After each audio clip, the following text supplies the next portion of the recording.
Buhay Probinsya Part 2 dito pa rin sa lugar ng ate ko mga Mars. May dalawa kasi akong ate na nakapag-asawa dito sa lugar na to mga Marikoy. Sa probinsya mga Mars, pag masipag ka talagang mag-alaga ng mga hayop, malilibre ka talaga ng uulamin. Aba, itong sisiw na to mga Marikoy, gusto pa niya yatang maidagdag sa uulamin.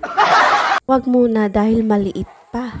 At habang nagluluto ako dyan ng tinola mga Marikoy, ayan, kumuha muna ako ng aratilis o kaya mansanita tawag namin dito.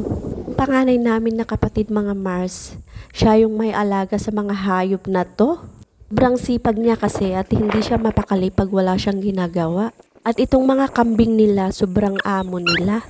Katapos ng pananghalian mga Mars, nagkwentuhan muna kaming mga magkakapatid. Alas 4 na yan ng hapon dahil makulimlim ang panahon. Namahan ko dyan yung ate ko na kumuha ng pagkain ng kanyang alagang mga hayop. At habang kumukuha kami ng pagkain ng kanyang alagang mga hayop mga Mars, hindi namin namamalayan yung oras. Napagkwentuhan na rin namin yung buong barangay mga Marikoy, charot.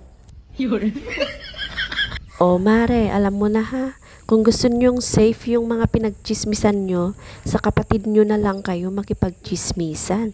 Safe pa. At dahil tapos na kaming nagdamo ng ate ko mga Mars, ayan, binuhat na namin. Katapos naming magpakain ng baka mga Mars, pumunta na kami sa bahay kubo nila. Ito yung maganda pag marami kang kapatid mga Mars, marami kang katsismisan. Malapit lang pala sa ilog yung bahay kubo ng ate ko mga Marikoy. At dahil walang katapusan ang tsismisan naming mga magkakapatid mga Mars, hindi na namin namamalayan yung oras, gabi na pala. Dahil ginabi kaming dumating, ayan, gabi na rin kaming magpapakain ng baboy. Tapos medyo, alam nyo naman, medyo malayo. Uy, o yan, may mga sili. Sino yung may gusto mga Marikoy? Inayawan na nila kasi nga ang baba lang presyo. Nalugi na yung nagtanim. Ayan, gabi na. Naka-flashlight lang kami.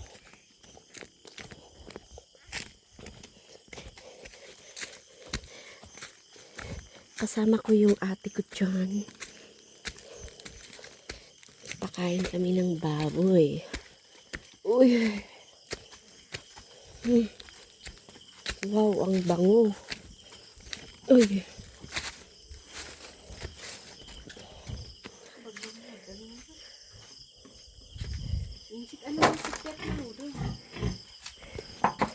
Pagkatapos naming nagpakain ng baboy dyan mga Mars, ayan, kumuha rin kami ng kamyas, panigang.